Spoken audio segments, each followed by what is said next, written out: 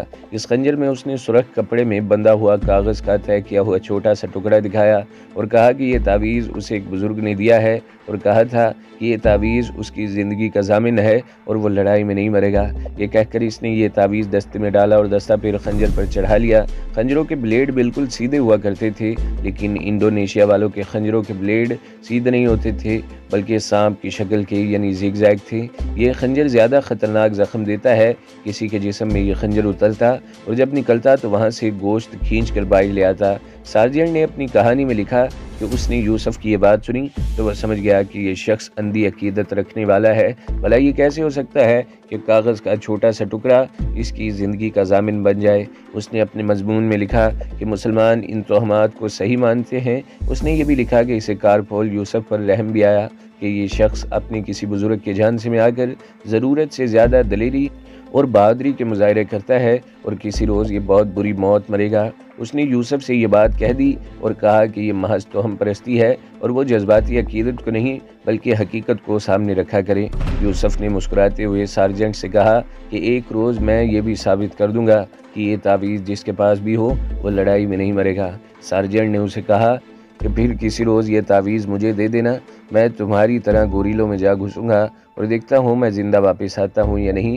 Sergeant نے لکھا کہ یہ بات سن کر یوسف ہنس پڑا اور سارجنٹ سمجھ گیا کہ یہ تعویذ کسی قیمت پر کسی کو نہیں دیکھا۔ سارجنٹ نے اپنے دوستوں اور ساتھیوں کو بتایا کہ دیکھو یہ مسلمان کیسی چیزوں کو مانتے ہیں اور یہ صریحاً توہم پرستی ہے۔ سارجنٹ بعض اوقات افسوس سے کہا کرتا تھا کہ کارپول یوسف کتنا اچھا اور کتنا دلیر آدمی ہے، لیکن توہم پرستی اس کی ایک کمزوری بنی ہوئی ہے اور یہ ایک حماقت ہے۔ آگے چل کر سارجنٹ نے اپنی کہانی یوں لکھی کہ ایک روز اس کی پلاٹون کو پھر حکم ملا کہ فلاں علاقے میں گوریلوں کا ایک گروہ موجود ہے اور اس گروہ کو گھیرے میں لے کر ایسا شدید حملہ کرنا ہے کہ ایک بھی بچ کر نہ نکل سکے۔ ساتھ یہ بھی بتایا گیا کہ اس گروہ کی نفری کچھ زیادہ ہے۔ سارجنٹ کی تحریر کے مطابق گوریلوں پر ان حملوں کا تسلسل روزمرہ کا معمول تھا اور سارجنٹ اس کا عادی ہو چکا تھا۔ اس کی بٹالین کی دوسری کمپنیاں بھی گوریلوں کے خلاف جنگل کے مختلف حصوں میں لڑ رہی تھیں۔ سارجنٹ اس گوریلا گروہ کے خلاف کارروائی ویسی کارروائی سمجھا جیسے وہ پہلے کرتا آیا تھا۔ اس نے اپنی پلاٹون کو تیار کیا اور معمول کے مطابق پلاٹون کو ہدایات دیں اور چل پڑے۔ پلاٹون اس مقام تک پہنچ گئی جہاں اسے بتایا گیا تھا کہ یہ گوریلا گروہ موجود ہوگا، لیکن وہاں کچھ بھی نہیں تھا۔ سارجنٹ نے اپنی پلاٹون کو پھیلا دیا اور چند سپاہیوں کو اپنے ہربل کے طور پر لگا دیا۔ معلوم یہی ہوتا تھا کہ گوریلوں کا یہ گروہ کچھ دیر پہلے وہاں سے چلا گیا ہے۔ جنگل مکمل خاموش تھا اور کسی خطرے کا ذرا سا بھی اشارہ نہیں مل رہا تھا۔ سارجنٹ نے اور زیادہ محتاط ہو کر کمپنی کو ایک خاص ترتیب میں کر لیا۔ وہ کم و بیش 1 میل آگے چلے گئے اور ایسی جگہ آ گئی جہاں دائیں اور بائیں 2 اونچی ٹیکریاں تھیں اور یہ ٹیکریاں درختوں سے بھرپور تھیں۔ گھاس اور قدرتی پودے بھی بے شمار تھے۔ ان چٹانوں کے درمیان جگہ کشادہ تھی۔ آگے گئے تو ٹیکریاں اور زیادہ پیچھے ہٹتی گئیں۔ سامنے ایک اور ایسی ٹیکری تھی جس نے راستہ روک رکھا تھا۔ یوں سمجھے کشادہ میدان تھا جسے ٹیکریوں نے گھیرے میں لے رکھا تھا۔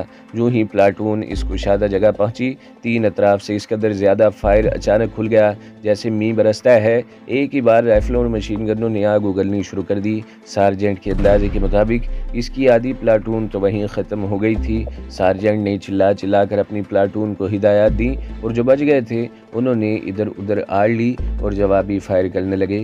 سارجنٹ اپنے جوانوں کو بار بار للکارتا تھا اور کہتا تھا کہ پسپا نہیں ہونا، یہ گوریلے زیادہ دیر ٹھہر نہیں سکتے۔ کارپول یوسف بھی حسب معمول اس کے ساتھ تھا۔ وہ 5-6 سپاہی ساتھ لے کر ایک اور طرف چلا گیا تاکہ گوریلوں پر پیچھے سے فائر کر سکے۔ وہ گوریلوں کے حکم میں جانے میں کامیاب ہو گیا اور ایسا کارگر فائر کیا کہ ایک طرف کی ٹیکری پر جو گوریلے تھے انہیں مار ڈالا اور جو بچے وہ بھاگ گئے۔ سارجنٹ جانتا تھا کہ وہ بچ گئے ہیں۔ وہ گوریلے بھاگے نہیں